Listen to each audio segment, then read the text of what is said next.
What did Vasseur and Vigna say before the Jeddah Grand Prix? Let's look at all the statements made by Ferrari. What do they expect to see for the next Grand Prix? But not only that, we also need to see the updates from McLaren when they arrive. Should we also talk about a Red Bull and the internal crisis they are experiencing, and about Max Verstappen's choices? And finally, let's go to look at Vettel's statements. Should we also talk about the changes to the drag reduction system? In short, there are many things to discuss. Remember to like, subscribe, and turn on notifications so you don't miss any new videos on the channel. I thank you for the support, and now let's get started right away. Once again, we return to talk about those who do the math instead of those who do Formula 1. The reference is to Benedetto Vigna, who intervened during the usual shareholders meeting where he gave his opinion on the path of the red in Formula 1. And we have to see it together because he has leaned a lot. But first we have to see Vasseur's statements, who continues to say we need to understand, we need to analyze, a step is needed. And the statement before the Saudi Arabia Grand Prix published on Ferrari's website is the usual list of good intentions. The Jeddah race, notoriously delicate from an aerodynamic point of view, will see Ferrari try the card of a specific rear wing to increase efficiency and reduce drag. On paper, great, but much more is needed to close the gap. The SF25 will have to prove it can handle the long straights and fast corners without losing stability or load. In short, a complex mission. Vasseur emphasized that the focus must remain on optimizing the package and giving the maximum without looking too much at others. The right concept, but useless if it does not translate into a real-time improvement. The new bottom, for example, did not bring visible advantages in Bahrain. And you don't win without pace, we know that well. The French manager also talked about Hamilton, and between the lines he threw a little jab. The team is working to put Lewis in the best conditions, aware of the difficulties of adaptation. But now, according to Vasseur, it's up to the Brit to step up. So far, the only seasonal flash has been signed by Hamilton with the pole and the victory in the sprint race in China. A perfect weekend where he maximized the car's potential, we've said it often. But then, after this, we only saw struggle and underwhelming results. 12 years at Mercedes weigh heavily, and Hamilton himself has admitted it. He is still far from Leclerc's ability to adapt and drive over the problems of the SF25. But he is working and says he wants to reach that level soon. Ferrari is also developing for him in the meantime. The support is complete and evident, but the message is clear. Lewis must improve his performance. When given the chance, as in China, he seizes it. But potential alone is insufficient without consistency. But what did Chief Executive Officer Benedetto Vigna say instead? Benedetto Vigna's role is to keep the accounts in order, and no one disputes that. But this time he has overstepped on statements about the motorsport area as well. We obviously remember his statement about the SF23 defined as a single-seater without precedent in terms of speed. Yesterday at the assembly, he spoke of a highly motivated Ferrari prepared to compete for podiums and wins, validating his earlier statement. Very good phrases on paper, but we want to see them concrete on the track compared to the end of 2024, where Ferrari was at least equal to McLaren, or anyway, very close today. We talk about a regression more than a progress of Ferrari. The accounts are going great for charity, but on the track, the speech is another, so you have to try to translate the good motivations also into something concrete on the track. Benedetto Vigna addressed Ferrari's major shareholders at the assembly in Amsterdam. The message is clear, the goal remains the victory. And on this we all agree, we want to see a Ferrari back on the highest step of the podium, and these are his statements. The team is more focused than ever on fighting for podiums and victories, strengthened by the progress made and fueled by relentless motivation. The chief executive officer then reiterated that in 2025 Ferrari aims to compete at the highest levels both in Formula 1 and in endurance, thanks to a strengthened team and a precise goal to win. But as of today, at least in Formula 1, that strengthening has not yet translated into a competitive technical package. In contrast, Ferrari dominated the season opener in Qatar with a historic 1-2-3 finish in Riwak. We couldn't have started better, Vigna said, congratulating the entire team and urging them to always keep all four wheels on the ground. A call for pragmatism that perhaps would also be useful in Formula 1. During the assembly, John Elkann and Administrator Vigna were confirmed as executive administrators. The non-executive administrators include known names like Piero Ferrari, Delphine Arnaud, Maria Patrizia Greco, and other familiar faces in Ferrari's management. But what will be the step that Ferrari will take in Jeddah? Let's see together what the Maranello team has prepared for the next race. Ferrari arrives in Jeddah without fanfare, taking a cautious and perhaps necessary approach in Formula 1. Plans quickly become boomerangs, especially when talking about the prancing horse. The Saudi track is complex, and given the phase that the red one is going through, it's hard to say if it can enhance the characteristics of the S25.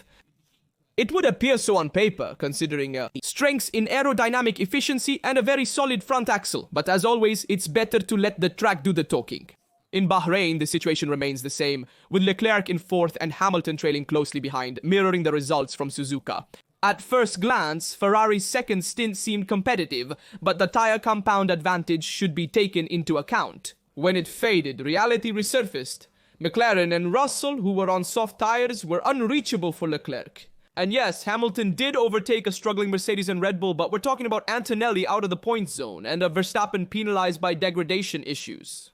The rest of the group was made up of teams that Ferrari should normally leave behind without difficulty. The new fun's introduction was met with optimism, particularly by an already enthusiastic Hamilton on Thursday. However, the reality on the track was different. The same problems remained as visible from the onboard from Friday to Sunday. The much-anticipated step has not been seen for now, but it is expected for Jeddah. Understanding such a crucial update requires time. Leclerc had to push himself to the limit in qualifying to achieve a good lap despite numerous steering corrections. Meanwhile, Hamilton's performance is still lacking. Convincing though. Vasseur mentions a small progress based on data we don't have access to. However, Mercedes and McLaren were faster in the race with equal or worse tires, especially on the hard compound where Ferrari struggled. While it's fair to have doubts, we should trust Vasseur's assessment. Detailed analysis of the data may reveal the SF25's potential. Jeddah, indeed. We're talking about an optimization of the result which could bring Ferrari to fight for the podium already in Jeddah.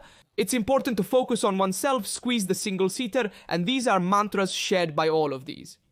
But if updates that shift the balance don't come, the gap remains there. And perhaps the new fund can start to give positive answers right in Jeddah. But facts are needed, words are not enough this time. The podium has been missing since the season debut in Melbourne, and now the goal is to fight for those positions again. Despite having more problems, McLaren remains the favorite in Jeddah because it's the best car on the grid, but Ferrari must aim to bother McLaren and obviously aim for the podium. In fact, Jeddah with its high-speed curves and long straights could better suit the characteristics of the SF25, which has better aerodynamic efficiency than the other teams. It just needs to be understood that in these days, they have continued to analyze the data in Maranello and face this race with the same approach, staying focused on themselves, which is the best way to improve their technical package and move forward step by step. I also want to analyze a crucial fact for the next race. In the first 4 races of the season, the pole position starter has always won. A fact that could confirm the importance of qualifying even in Saudi Arabia, where the Leclerc aims to shine once again on Saturday. In 2024, the Jeddah race was resolved with a single stop due to very low degradation. However, this year Pirelli has decided to bring a softer range of compounds, the C3, C4 and C5 potentially opening up to alternative strategies. Ferrari has already shown in Bahrain that it can think outside the box, but to really aim high, not only a brilliant strategy will be needed, but also a car that can finally compete at the level of the best. And while on one hand, Leclerc seems to be ready for the next race in Jeddah, also to try to fight for the pole position and consequently aim for the victory on Sunday, Hamilton is not looking for excuses, and he proved it on Saturday in Sakhir. After the Bahrain qualifiers, he apologized to the team and fans. The problem is me, I'm not fast enough. A strong statement that shows his self-criticism but also awareness of the moment. The fact is that the SF25 is a complex single-seater with an unstable balance that requires a very specific driving style. Leclerc, Ferrari's driver since 2019, struggled to find the right feeling, only succeeding at Suzuka. The lack of load at the rear penalizes braking and corner entry. If you push too hard, you risk oversteer. It's a car that doesn't forgive, and Hamilton made it clear, this car is an alien to me. It's completely different from anything I've driven before, from the Brembo brakes to the engine brake, it all requires recalibration. I've never used the engine brake before, now I have to learn this too, said the Brit who is slowly approaching the setups explored by the Leclerc. However, there are also positive signs from Hamilton, who finished 5th in Bahrain, still managing to handle overtakes and knowing how to defend himself. The race pace was not stellar, but it was still solid and consistent. We have found a way to better match my driving style with the car, he stated. The adaptation work continues, and the goal is to take a further step forward in Jeddah. Vassar defended his driver after the China sprint race when everyone praised him, but now they criticize him. Balance is needed in judgments. You can't erase 12 years of Mercedes in 2 weeks. Words. That call for calm, because as Hamilton himself said, I tried to bring the car towards me, but it didn't work. Now I'm trying to go towards the car. On the other side of the box, there's Leclerc with 7 years of experience in Ferrari, and he's among the best in qualifying across the entire grid. Ferrari chose Hamilton not just to replace Leclerc, but to have the best possible driver pair, both from a performance and marketing perspective. Today, Charles feels better, but Lewis understands and accepts it. I hope people see that I still have potential. I have to tap into that potential more, Lewis said post-race. The fire inside and determination remain.